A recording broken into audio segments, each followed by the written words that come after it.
I'm Charlie White, and I will be here with Mark Cholas talking about the polls of the March election in 2015. Alright, so the polls over the weekend have changed immensely. The Liberal Party took over every position. For the presidential and vice position, Morgan Volk and Kes Clauser have taken over Nate Martin and Tanner Frank, 45.7% of the votes, 39.4% of the votes. In the U.S. Senate, Anna Walker is over Tyler Johnson, 48.7 to 44.4. Ayanna Carlson still ahead in the U.S. Senate, number 2. For the U.S. House of Representatives, Leave is ahead by a small amount over Ellie, 43.4 to 42%. Megan Robbins is ahead of Catherine Keller, 8% in the Minnesota governor position.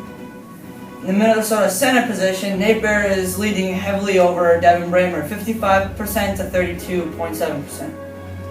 In the Minnesota House of Representatives, Allison Kavista is also leading heavily over Brennan Rothgarten, 54.3% to 33.2%. Thank you. I'm here with Morgan Pobelka. Morgan, as a candidate for president, what is your say on the Affordable Care Act?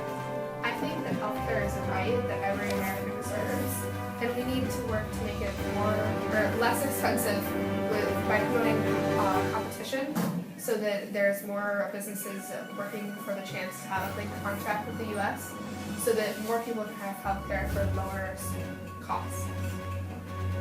How do you expand or spend the national debt and taxes?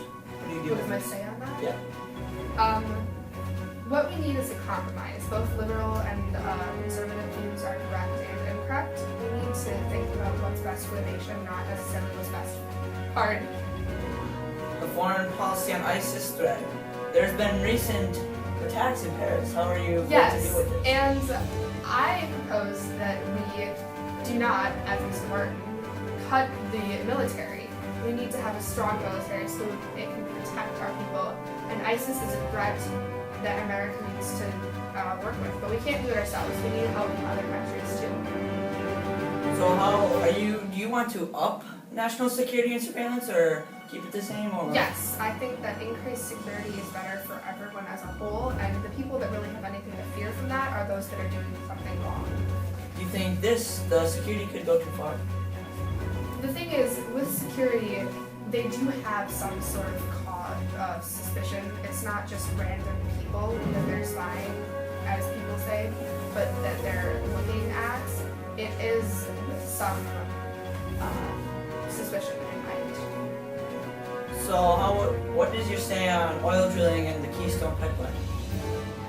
We should really work more towards having cleaner energy and towards renewable resources as opposed to oil. But since currently our country is dependent on oil, obviously we're using it. And we're using oil from out of the country because it's less expensive. It's extremely inexpensive.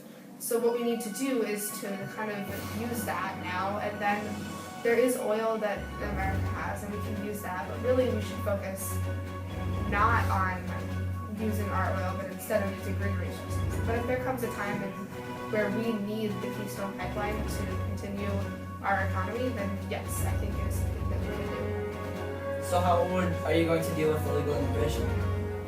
These people came here illegally and they did something wrong, and they know that. So we can't just turn a blind eye to that. That's not fair to the people that did work hard to come here legally.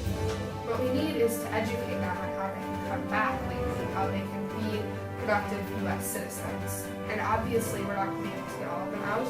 And obviously some of them are doing something wrong, but traditional law enforcement can take care of those things.